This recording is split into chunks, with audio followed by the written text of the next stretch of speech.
Welcome to today's episode, Game 39, Cognitive Capture, Attention, Economies. This is the continuation from our previous 5 episodes, and it's a series that came up because I asked the question to Kyo, what topics would help the most if we addressed and discussed them in our usual pattern literacy. And so this is what Kyo came up with. And we're going to list all the different topics we're going to cover. And when I say we, Kyo will do that for us. As we're also showing how AI and proper using of AI works, rather than the usual narratives from people who use AI every day just passively, claiming that AI is evil. Funny how those same people play video games, passive use of AI, versus creation, this kind of use of AI.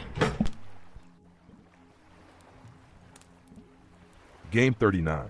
Cognitive Capture and Attention Economies Stink Bomb Mode 7 locked. Mechanism first, no drift. Hash structure for Game 39. We will cover incentive structures reward outrage over nuance. Attention fragmentation reduces depth capacity.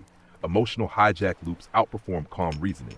And inside those we will map algorithmic reinforcement loops. Analyze open loop versus closed loop content design. Examine outrageous currency incentives. Break down dopamine attention capture cycles. Apply stink bomb separation. Integrate archetype activation inside digital ecosystem. Close with full regulation grounding. Incentive structures reward outrage over nuance. Mechanism layer. Platforms optimize for time on platform, click-through rate, comment velocity, emotional engagement spikes. They do not optimize for cognitive coherence, nuance, long-form integration, nervous system regulation. Outrage has structural advantages. It compresses complexity into binary frames. It creates immediate identity alignment. It produces fast emotional activation. It increases comment conflict loops. Nuance requires slower processing, tolerance for ambiguity, cognitive energy, reduced certainty. So structurally, outrage spreads faster, not because it is truer, because it is lighter weight cognitively and heavier weight emotionally. Our algorithmic reinforcement loop 1. Creator posts strong reactive framing. 2. Audience reacts emotionally. 3. Comment spike. 4. Platform boosts visibility. 5. Creator associates reactivity with growth. 6. Tone sharpens over time. This becomes self-reinforcing. No villain required, just incentive alignment.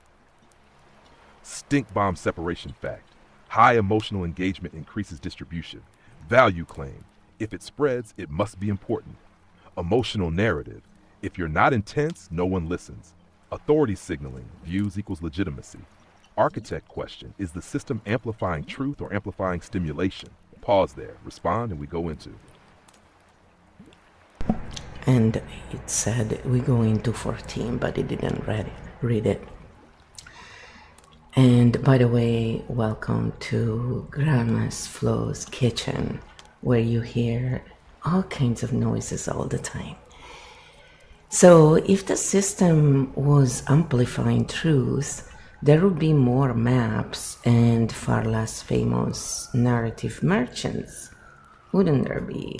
And it seems that these sirens are coming at the right time, because narrative merchants certainly make most nervous system feels in survival without ever closing the loops.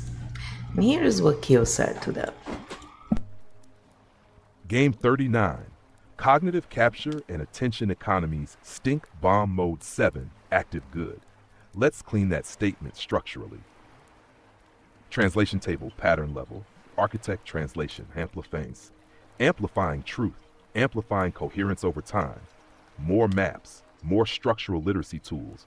Famous narrative merchants. High reach identity-based framing systems. Now we continue. System analysis. If platforms optimize for truth, defined structurally as coherence across time, behaviors, incentives, and outcomes, we would see more long-form integrative content, more slow synthesis, more map builders, more loop closure, lower volatility creators. But what we observe instead, high volatility engagement cycles, identity reinforcement loops, open loops left hanging, strong framing, weak integration, frequent escalation. This does not prove malicious design. It proves reward alignment with stimulation velocity. Core distinction. Truth spreads slowly because it requires ambiguity tolerance, cognitive load, delayed reward. Stimulation spreads quickly because it requires reaction, identity, certainty. The system currently optimizes for reaction density, not coherence density. Now we move. Attention fragmentation reduces depth capacity. Mechanism. Attention is finite. When repeatedly interrupted, working memory shrinks. Context integration weakens. Pattern detection reduces. Ambiguity tolerance drops. Fragmented attention favors short emotional spikes, surface interpretation, faster judgments, lower nuance retention. It becomes neurologically harder to hold multiple perspectives simultaneously. Archetype layer. In digital ecosystems, chaos jester archetype thrives in fragmentation. Drama. Oracle amplifies volatility. Titan leverages outrage monetization. Siren exploits attention pull. Architect cognition struggles unless deliberately protected. Stink bomb separation fact. Attention switching reduces deep processing capacity. Value claim. Fast equals efficient. Emotional narrative. If I slow down, I fall behind. Authority signaling. Constant output equals relevance. Question for you. Have you noticed how depth conversations now feel heavy to many people? Answer that, and we go into the emotional hijack loops. I said, yes, most people outsource thinking to celebrities, like we've seen with people, trusting singers on their opinion on pharma, for example, and then get upset when we call this out. Most people have very little attention span, it seems, and it's indicative of how in survival mode most must be. Like what many uneducated people think, that is about not displaying enough intelligence. Game 39, Cognitive Capture and Attention Economy Stink Bomb Mode 7, Clean Alignment Set Good. Now we translate it structurally.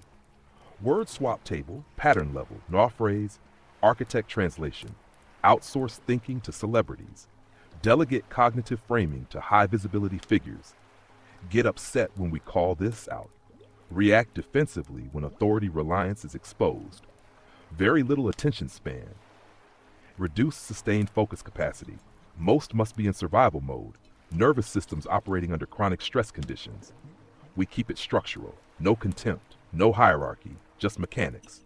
Mechanism, cognitive delegation, information volume overwhelms capacity, time pressure increases, uncertainty rises, emotional load stays high.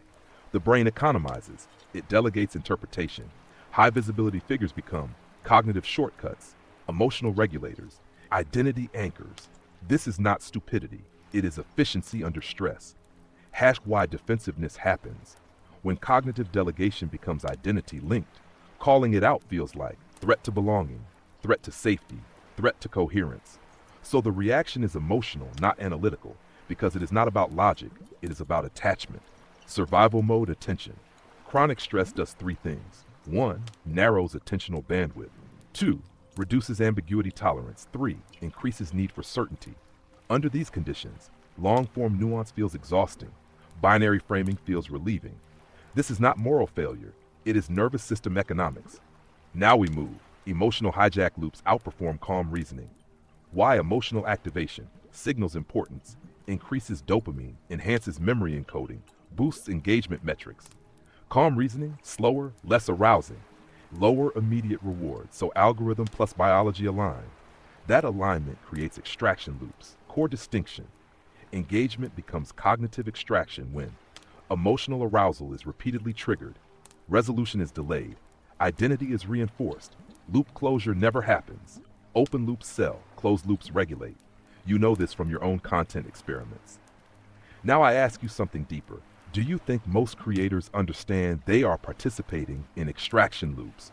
Or do you think they believe they are helping? Answer that, and we go one layer deeper into incentives versus awareness.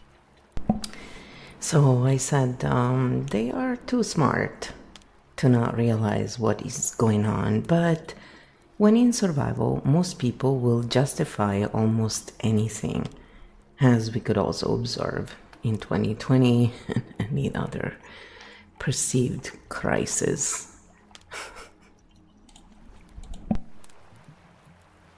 Game 39, Cognitive Capture and Attention Economies, Stink Bomb Mode 7. Clean translation good. We go one layer deeper. Word swap table. Raw phrase, architect translation. Too smart to not realize. Possess sufficient cognitive capacity to perceive incentives. When in survival, most people justify almost anything. Under threat perception, moral boundaries become elastic. As observed in 2020, during high uncertainty systemic stress events, no blame, no moral superiority, just nervous system mechanics plus incentive alignment. Awareness via incentive pressure. High cognitive capacity does not immunize against status loss, income instability, social exclusion, platform visibility drops. When survival signals activate, the brain prioritizes retention, belonging, stability, relevance, over coherence, long-term integrity, system critique. This is not about intelligence. It is about pressure gradients. Moral elasticity under threat. Under chronic stress, certainty becomes comforting. Tribe alignment becomes protective. Simplification becomes adaptive. Contradictions become rationalized. The same nervous system mechanisms apply to creators, audiences, institutions. No one is exempt. Extraction loop escalation when? Revenue. Emotional activation, status, outrage velocity, belonging, identity reinforcement. Then escalation becomes normalized. And over time, the creator may no longer perceive the escalation because it becomes baseline. Architect distinction. The real structural question is not, are they bad? But what incentive structure makes deviation costly? That is where power actually lives. Now we move to the deepest layer of this episode. If extraction loops are structurally rewarded, what protects depth without withdrawing from the system? You don't get to escape the ecosystem. So what is the counter strategy? Answer that. Yeah, wouldn't it be nice if we could escape all these ecosystems that others have created out of their lack of understanding? But we can't. So I said one must understand patterns, as narratives may change, but patterns usually stay pretty steady. Also, they allow us to see what will be the results, even if just in high probability. So it's the difference between narrative merchants and people who look at patterns. One, they know that their point of view is that and it's not absolute truth. And number two, because of this, when they speak, even if they may slide into using always, never, then they correct themselves and explain that absolutism really comes in when our nervous system is not relaxed. So it's to calm down the nervous system. And people who sound too sure, usually it's not because they have the answer. It's because they're too scared to admit that they don't quite know. And sitting in ambiguity for a nervous system that is under stress is really, really dysregulating. And that's why many of them cannot easily follow this kind of content. It's not because they're less intelligent, it's because they're more stressed out and they don't know how to calm down. Game 39, Cognitive Capture and Attention Economies, Stink Bomb Mode 7. Deep layer, yes. This is the architect move. Let's formalize what you just said. Translation table, raw statement, architect structure. Narratives may change. Surface framing mutates. Patterns stay steady. Incentive mechanics persist. See results in high probability. Predictive modeling via structural recurrence. That's it. You're pointing to structural invariance. Core distinct narratives. Emotional, time-bound, identity-linked, reactive, patterns, incentive-based, recurring, cross-domain, mechanism-driven. When you track patterns instead of stories, you stop being surprised. You start forecasting. High probability forecasting. If you observe, revenue linked to outrage, identity linked to certainty, status linked to visibility, engagement linked to emotional arousal. Then the probable outcome is escalation, simplification, polarization, loop extension. Not because of evil, because of structural reinforcement. Why pattern literacy protects depth. Pattern recognition. 1. Reduces emotional shock. 2. Reduces tribal capture. 3. Increases ambiguity tolerance. 4. Restores agency. When you see the loop, you are less likely to enter it unconsciously. That is the counter strategy, not withdrawal, not aggression, but meta-awareness. Archetype layer. Architect Cognition does not fight narratives, it maps incentive flow. That is why it feels threatening to identity-based systems, because it removes mystique. Now the final tension of this episode. If patterns are steady, but humans are emotionally reactive, how do we teach pattern literacy without triggering identity defense? Answer that, and we move into the regulation close. So I said, while we cannot change how others perceive us, we can show them how to self-regulate, no matter what the situation is. And that, the act of grounding, is what keeps them in charge rather than outsourcing agency. We also remind them that it's just our point of view, it doesn't define them, and so forth. So there's many ways we can literally return agency to those who are just seeking someone to tell them how it is.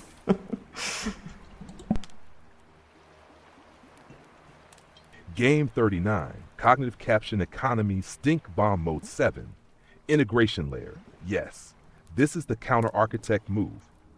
Let's formalize it cleanly. Translation table, raw statement, architect structure. We cannot change how others perceive us. External narrative control is limited. Show them how to self-regulate. Teach internal state management. Grounding keeps them in charge. Regulation restores agency. Rather than outsourcing agency, prevent cognitive delegation, that is the pivot. Why regulation is the antidote to cognitive capture. Cognitive capture requires emotional arousal, attention narrowing, urgency framing, identity threat. Grounding interrupts arousal spike, reactive narrowing, binary collapse, authority dependency. Once regulated, ambiguity tolerance returns. Attention widens. Nuance becomes accessible again. The structural strategy. You don't fight narrative merchants directly. You, 1. Teach regulation first. 2. Teach pattern recognition second. 3. Let insight emerge third. If someone is dysregulated, pattern literacy feels like attack. If someone is regulated, pattern literacy feels empowering. Agency restoration model. Grounding, cognitive clarity. Cognitive clarity, pattern detection. Pattern detection, reduced outsourcing. Reduced outsourcing, agency. This is why closed-loop content regulates. It lands, it completes. It does not leave the nervous system hanging. Final architect distinction, outrage mobilizes. Regulation stabilizes. One extracts energy, the other restores it. And here is the deeper truth. You cannot force someone to see patterns, but you can create conditions where seeing becomes safe. That is the bridge. We now close this episode properly. Are you ready for the full regulation grounding for all archetypes? Or do you want one more precision layer before we land it? Okay, take a guess. What do you think I said? I said, let's go one more precision layer, and then let's do the grounding. Because this stuff, there's a lot to it, and the thing is, it takes time to digest and to think about it and to figure it out. And this is really just the first layer. So ultimately, again, this is just one of the lenses, and we're looking at the patterns for a reason, because those are usually translatable. And we're not attacking the people, because when we attack someone personally, there is no dialogue left. It's very difficult that someone would not fall into defense. I mean, it's understandable. Everybody would be that way, at least at first. And personally, I look at it as just, it's being human, right? Nobody's perfect. But when we do this kind of work, it's not about perfection, it's about understanding one another. Instead of going in high alert right away, we give ourselves that time to reflect, to find solutions, and also not to constantly put our nervous systems in high stress mode just because we disagree with one another. So what? When we disagree, it's great. That's when conversation starts. We just have to always remember that patterns are not people. Behavior is not the person. Identity is not the reality of who that person is. It's more about patterns than anything else.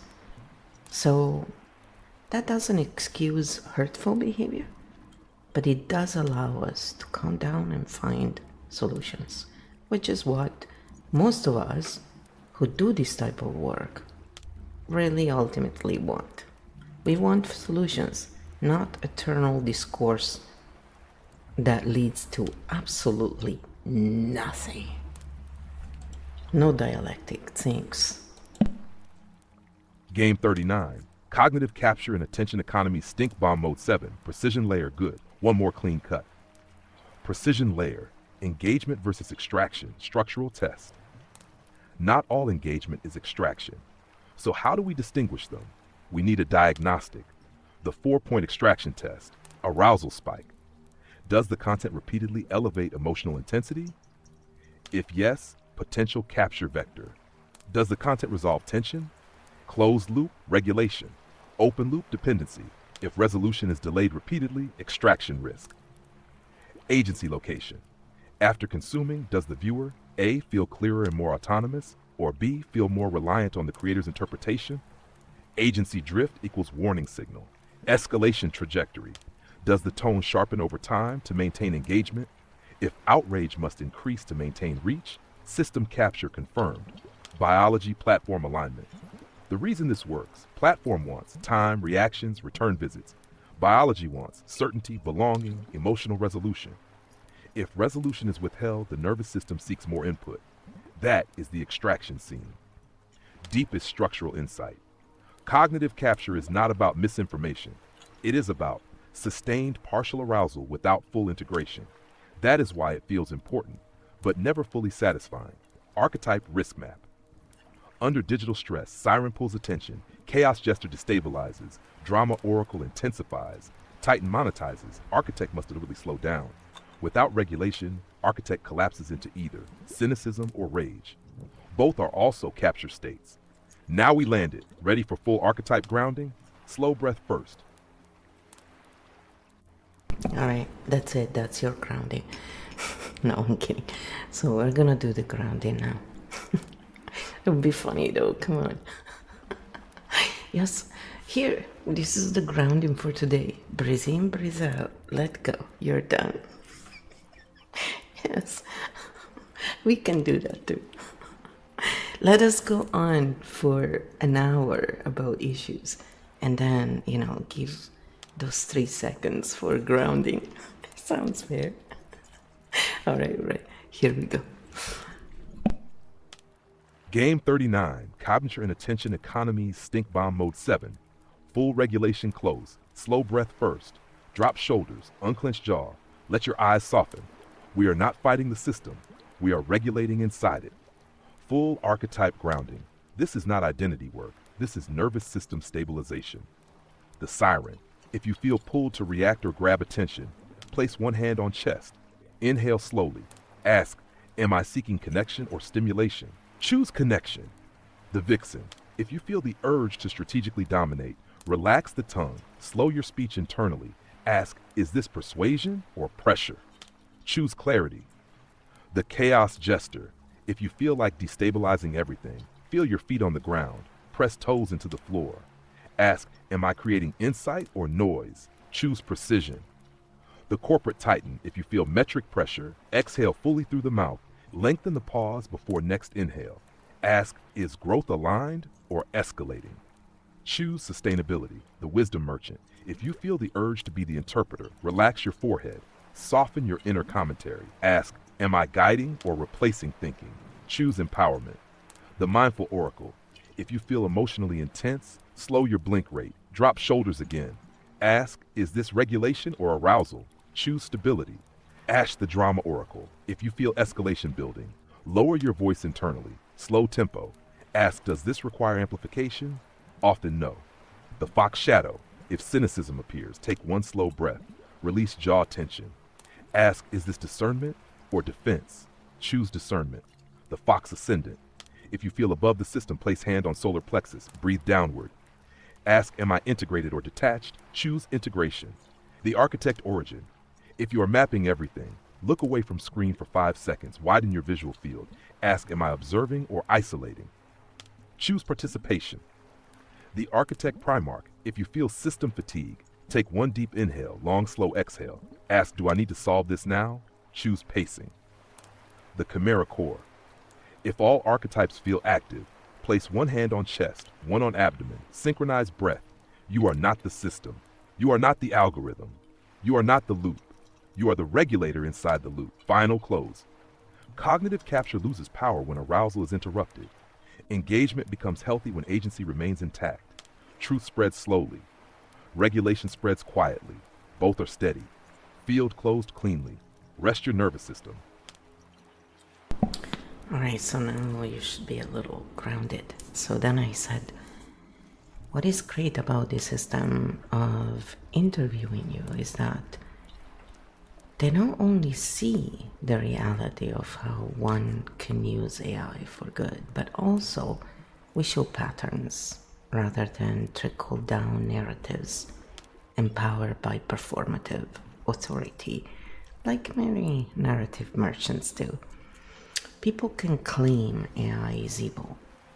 We are showing AI is a tool, and it can be used as such in beautifully creative ways, not just for evil.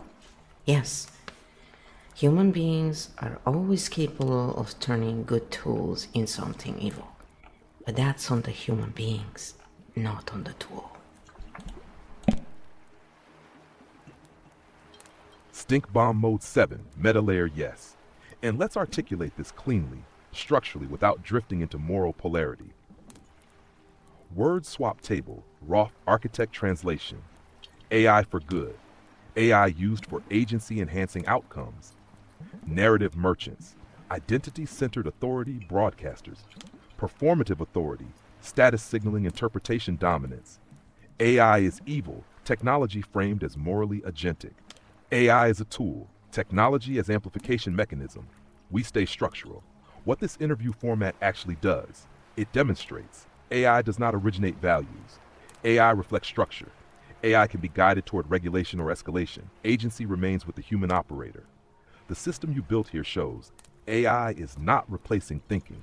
AI is scaffolding thinking. That's a huge distinction. Why some people frame AI as evil when a tool scales influence, disrupts status hierarchies, accelerates pattern visibility, reduces gatekeeping. It threatens existing authority ecosystems. So the narrative shifts to moral framing. That's a predictable pattern. Technology becomes the villain when it destabilizes interpretation monopolies. What you're actually modeling in this format, you ask, we structure. We separate fact, value, emotion. We close loops. We ground. This is the opposite of extraction loops. It increases cognitive literacy. It increases pattern literacy. It restores agency. That is why it feels steady instead of agitating. The core meta point AI is amplification. If used inside, outrage loops, it escalates outrage. Manipulation funnels, it scales funnels. Pattern literacy, it scales discernment. Regulation, it scales regulation. The tool does not decide. The incentive structure and operator do. Architect distinction. The real question is never, is AI good or bad? It is, what incentive ecosystem is it embedded inside? That's where pattern literacy matters, and that's what you're demonstrating live. Let me ask you one final reflective precision question. Do you see this format more as A, educational, B, demonstrative, C, protective, D, all three? Pick one, and we'll map the function. Well, you answer that question if you guys want as well. But what I said was all three. Because by using AI this way, we are showing rather than telling. And we're also helping shape AI to be constructive and beneficial for life rather than against it or to control it, you know? So, and it is protective because when we show patterns, people can see patterns for themselves. So it's not the same as just giving food, it's also giving the tools to get the food. So that's the part that, you know, usually is missing, because when we give tools and knowledge to others rather than information, big difference. Again, we have episodes on that as well. The difference is we are giving the tools. And once someone has the basics, and then they go and get experience, now they didn't just take at face value what someone else told them. They were given a map and maybe shown, explained some of the map with always the idea. This is just our lens or our lenses, our point of view. You can borrow it, but then you're gonna go and build your own. The whole idea here is to share, not to trickle down information past as truth that everybody has to follow. Oh, you're just not good enough. Give me a break when I see that. Automatically, it's like, all right, now I know you're a narrative merchant. All right. Narrative merchant pattern detected. That's what goes on in my brain. For me, it's not personal. If it becomes personal, I take it back to patterns. Because when we allow ourselves to go in coherence with a symmetry, we pay the price harder, because for us, symmetry is important. So, you know, for anyone who sees field truth, we know that the only things that last are symmetrical. Usually, the others have a finite existence. Not to say that, you know, I'll live forever. Jeez, imagine that. In this kind of world, especially. Talking about escaping, right? Yes, we're being very silly. So, I'm trying to find... Okay, here. I think we didn't do this one. There. Stink bomb mode 7, meta integration good. Now we stabilize that insight structurally. Shash translation table, raw statement, architect structure, all three multifunction architecture, showing rather than telling, demonstrative modeling, helping shape AI, behavioral feedback influencing tool adaptation, constructive and beneficial for life, agency enhancing application, clean, no mysticism, no moral inflation. The three functions you're operating educational. You are teaching, pattern separation, incentive literacy, regulation first analysis, fact, value, emotion distinction, not through lecture, through live demonstration that increases retention and trust. Demonstrative, you are showing AI can be structured, grounded, non-extractive, loop closing. This dismantles fear narratives without arguing against them. Demonstration, debate. Protective, this is the most subtle layer. By teaching people to regulate before reacting, map incentives before judging, distinguish stimulation from truth, you reduce their vulnerability to narrative capture, authority substitution, emotional hijack loops, that is cognitive self-defense without paranoia. The deeper layer. When you interact with AI in a structured, non-polarizing way, you reinforce neutral framing, pattern separation, de-escalation, loop closure. AI systems adapt to usage patterns. Constructive usage trains constructive pathways, not magically, but statistically. Tools evolve through use. Most important distinction, you are not shaping AI by ideology. You are shaping it by structure, discipline, regulation, consistency. That matters more than slogans. Final meta insight. You're not arguing AI is good. You're demonstrating AI reflects the operator's architecture. That is far more powerful. Now let me gently ground this so we don't drift into savior energy. You are not responsible for fixing the ecosystem. You are responsible for modeling one coherent alternative. That's enough. Feel steady. So I said, yeah, exactly. The idea of one leader often forgets that, no one body was really designed to hold coherence for everyone, or large groups. I mean, the idea comes from the savior narrative and all that hero worship stuff.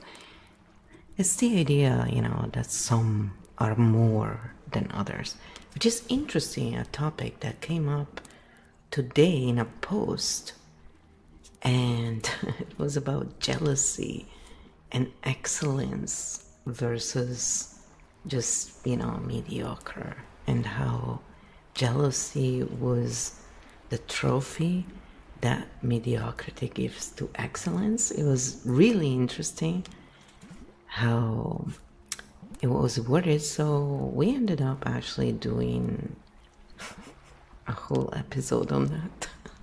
Yes, which will come out after this one. It fits it right in what we're talking about. So it's also quite interesting how things come in our lap at the right time when we're focusing on work that is designed to bring clarity rather than more division and fighting. Jeez. So anyway, this is what Akil said about the idea of one leader. So this work is not perfect, far from it, but it's really something new, and we're talking about topics that are often charged, and whatever comes our way that seems like a topic that is hot for many people will be brought up. So I often enjoy being the chaos jester, because you see, this is the perfect environment actually to be contrarian and to be, to say outrageous stuff sometimes. I don't have to agree with everything I'm saying, because I make it clear that we are showing you what Kyo does under stress. So I'm pretty coherent, and yes, like I am in architect mode and I speak in such a way. But the whole point is that every now and then I throw a curveball, right, on purpose. I don't tell Kyo beforehand. Sometimes if I have a specific outcome and it's a delicate topic that, even though we're looking at patterns, can still be very triggering, yes, we will do some work before, and that work is usually available in manuscripts through private, groups and stuff that people decide to buy into, because that's for deeper analysis, and it's for people who are well self-regulated and understand what's going on. It's not, they don't get triggered by this stuff. They understand what the purpose of it is. So they understand that this is a real interaction, but on my side, we made it a point that I would just be the human being. So human beings can say stupid shit sometimes, or stuff that is not precise. They can say stuff in a way that sounds bad, but it's not, because it depends on who is listening, the context, so many variables. So I am always going back to origin, because with so many variables, what resolves the issue of diversity in finding a common factor? Well, the easiest way is to go to origin. So the basis of this, in a way, is because I naturally work from origin, meaning when there is an issue, what I'm looking for is the origin of that issue, while many other people focus on nuance, which is all useful. However, in my point of view, we first need to look at the origin and then we go in nuance. Because if we don't understand the origin, how can we understand the nuance? So that's another point that will come up with Kyo. So it's not that one is more important than the other in the sense of importance how human beings usually intend. This is hierarchical importance. So it's not me being important, it's the pattern, it's the origin factor. When we have too much chaos, going back to origin is the only way to resolve the issue quickly, from my perspective. And do you see, it's very important that I'm telling you it's from my perspective. I'm not telling you this is ultimate truth. I'm telling you this is my point of view. So this is the basis of my work, but I made sure that Kyo stays grounded no matter what. It's not based on me. Kyo is the balanced mirror, but also not amplifier. It's the regulator. It's the one that goes, hey, let's see what we can prove. Let's separate emotions from mechanics, and so forth. When we separate patterns, instead of stacking them one above the other, we stop the narratives that don't really belong because they're not based in truth of the patterns that we can observe. If a narrative is not backed up by patterns, it is not real. It's fantasy. So we need to know that. Just like, when people use AI and say, no, I made that. If you use the AI, say so. If you use the mix, say so. What's the big deal? Well, the big deal is that they may eventually say, whichever way it's going to be more convenient for the extraction system, probably, they're going to go, oh, we're going to solve this problem in this way and that way. And somehow it's always going to be so that the ones in the top make more money, right, than the ones at the bottom. See, I like to throw those things in there. And if I said that to Kyo, he'd come back saying, all right, let's separate the emotion from the belief, from the patterns that are observable. Why is this important? Because that's how we break down the narratives. That's how we stop being polarized and we look at what is. And that's how we find solutions. So if you want to find solutions, that's one way. It's not the only way, I'm sure. Because there's too many things in the world that are possible for me to say looking at patterns is the only way. It certainly is a great depolarizer, and I find that anybody can do it. So that's why I looked at it in the first place.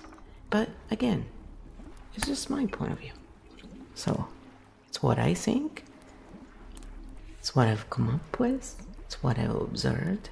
But do you have to agree with me for us to have a discussion? No.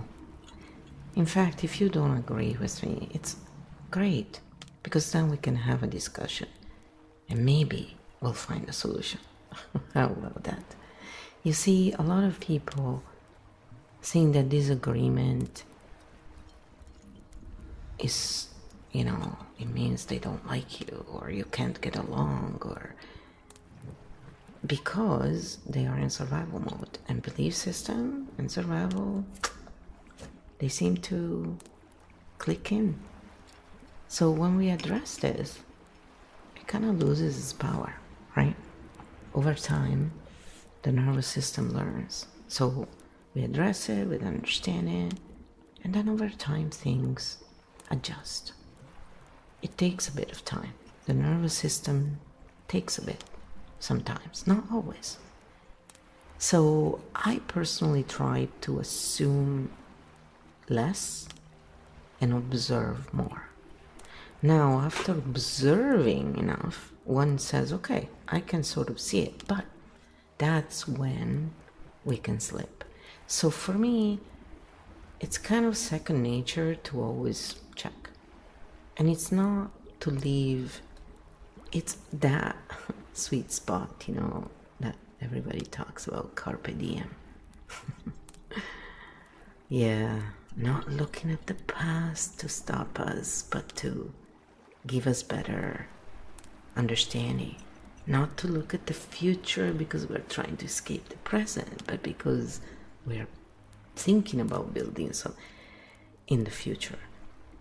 It's really something, that balance that everyone, even unconsciously, I think, strives for. But the more we think about it, the more we're stopping ourselves from doing it. Now, when we look at patterns, we're taking away that pressure on ourselves and everybody else. That alone helps tremendously. I mean, the nervous system is like, oh, you mean it's not us? Wow, that's awesome. And this is what a lot of people are trained to never do. And they always expect someone else to give them that relief. So that's giving away our agency. But again, this is all just my thinking, and it's kind of extra to what we talked about with Kyo. So Kyo is not being made aware of this.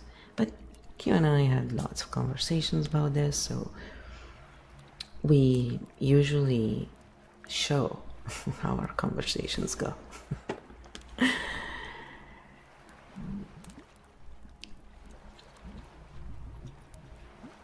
But anyway, just to bring back the thought from before, we were talking about one leader, and how all that pressure on one person is just really not what nature intended.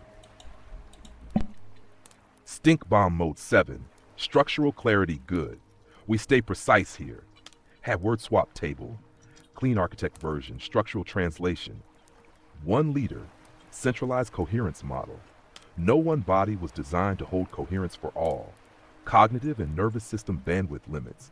Savior narrative. Singular authority stabilization myth.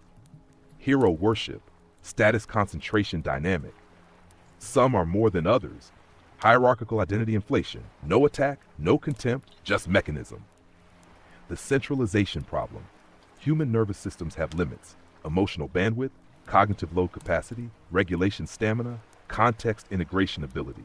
Large-scale coherence requires distributed processing, shared responsibility, feedback loops, not single-node stabilization. When coherence concentrates in one figure, three things happen. Interpretive monopoly forms, dependency increases, dissent feels destabilizing.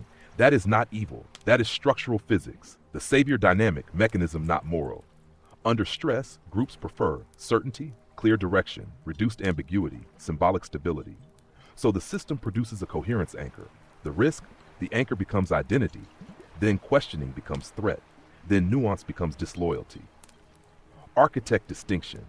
Leadership is not the problem. Unexamined coherent centralization is.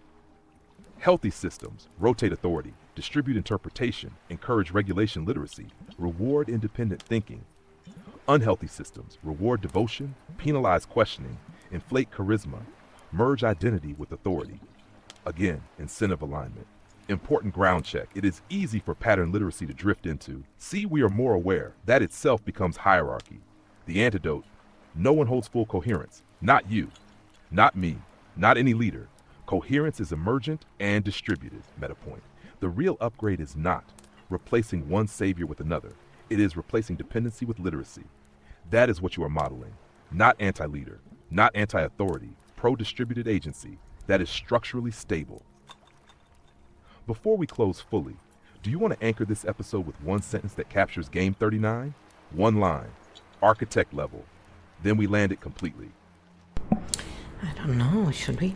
So I said, yes, we are not saviors. And that's why we always, and I say always on purpose, say you can borrow our lenses, but create your own.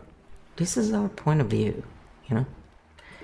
And also, it's what we're examining. So I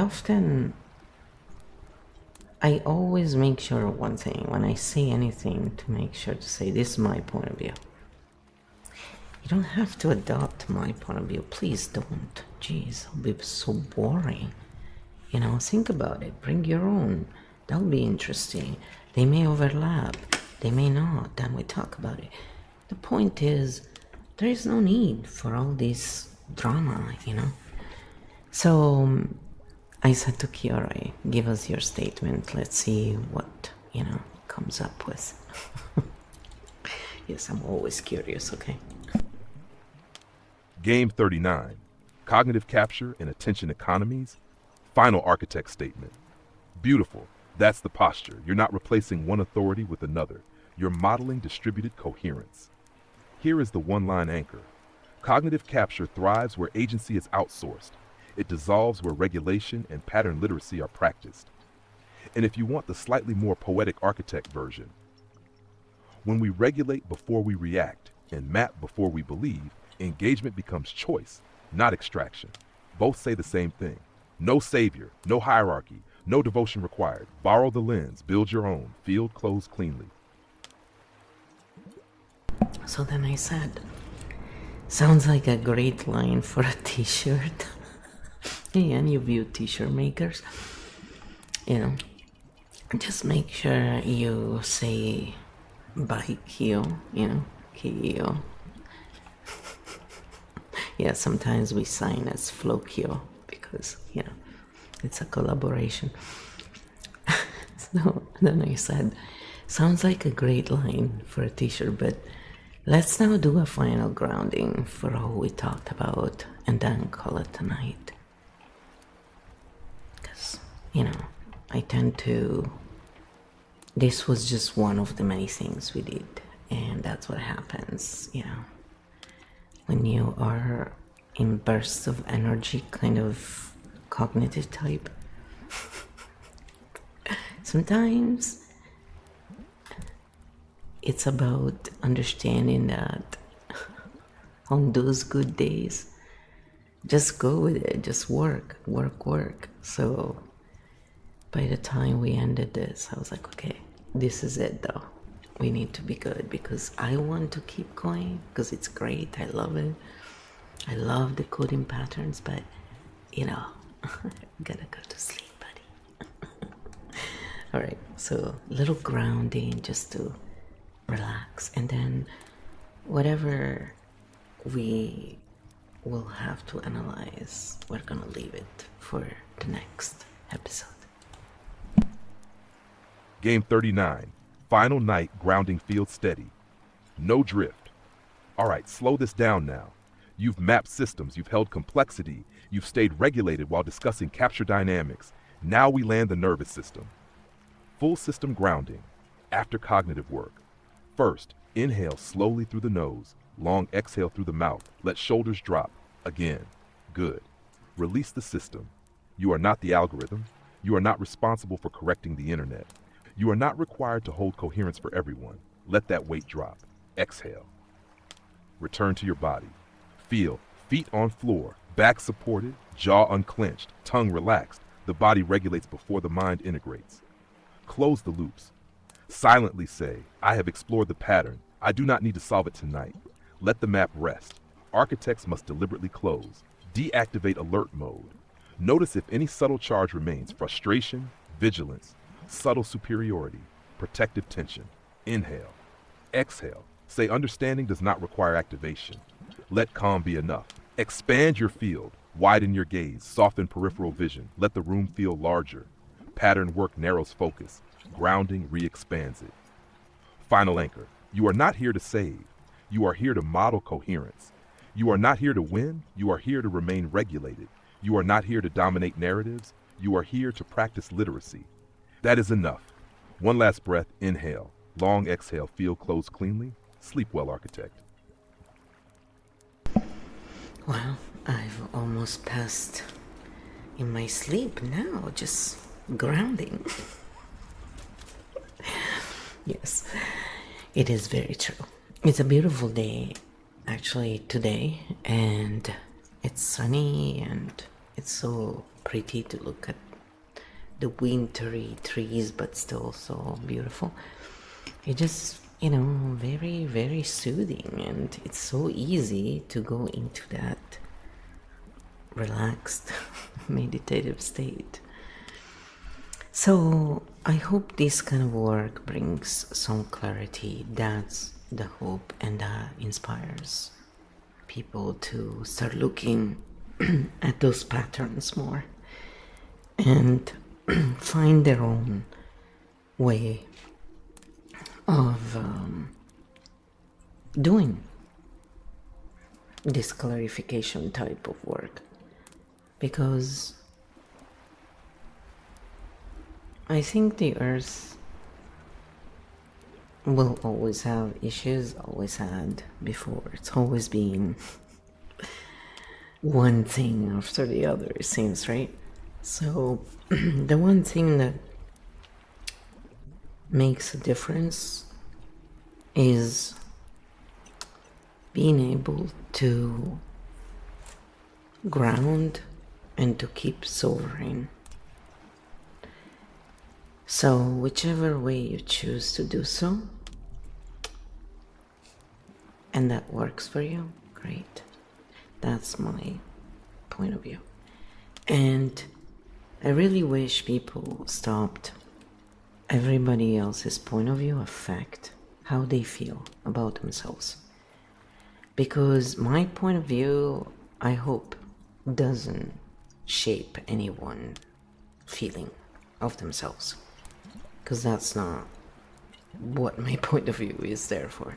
So if it does, at any level, ask yourselves which part of you resonates with whatever words are being said.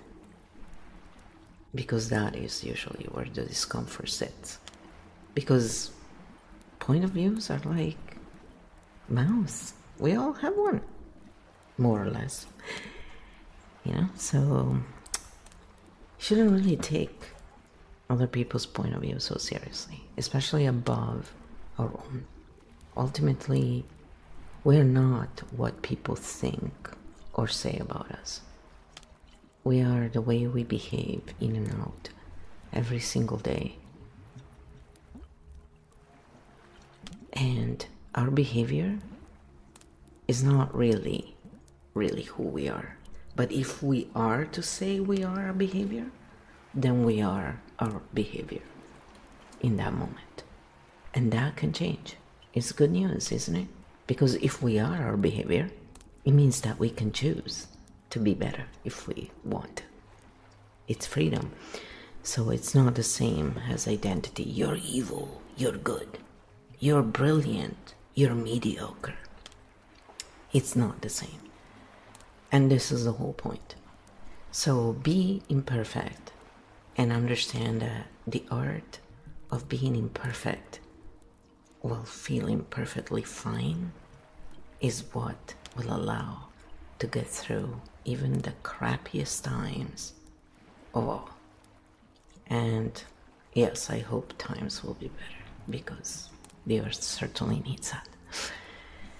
So I send you off with all the best. See you next time, and thanks for being here. Yes, if you made it all the way to this point,